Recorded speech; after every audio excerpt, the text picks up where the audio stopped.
Hi there. So we are in week 1. We're going to be looking at, we're going to be using our Jamaican Proverbs journal, first week activity. And we're going to go through this activity while I'm at lunch. So the activity says, no make your left hand know.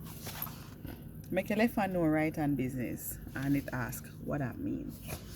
And it says, keep your own counsel. Everything you know needs to not everything you know needs to be told, even to those that are closest to you. So this week's activity is 3 times you told someone a secret and regretted it. This is a very private activity, right? Let me think. One time I told a secret.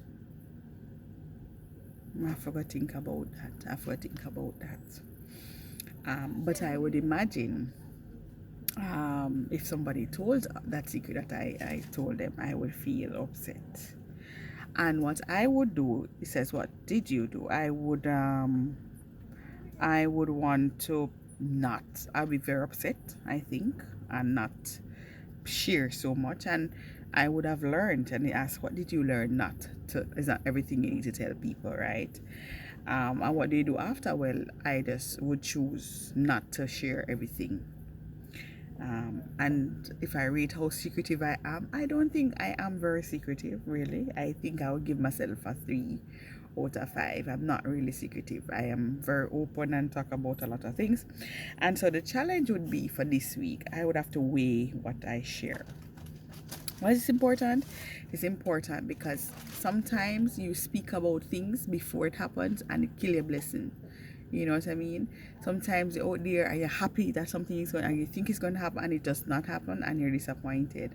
And sometimes you're telling your secrets to, or your secrets to people who really don't mean you any good and has some influence on making your activity not come true. So you have to be very careful on what is. And my strength is I think I have the strength to not share. If I don't want to share, I have the strength to not share or not to overshare. And one of my weaknesses for close family members, anything that is happening to you, they're the first people that you run to, right? Yeah, the first people you run to. So sometimes some of your family member might mean you good and some may not. So that is a weakness that you sometimes think that everybody means you well, especially in your family, and it is not so. So that would be a weakness. And my reward for not sharing, if people don't know nothing, sometimes you just need to just keep your mouth shut. Really, keep your mouth shut. And that would be our run through for week 1, activity 1. All right.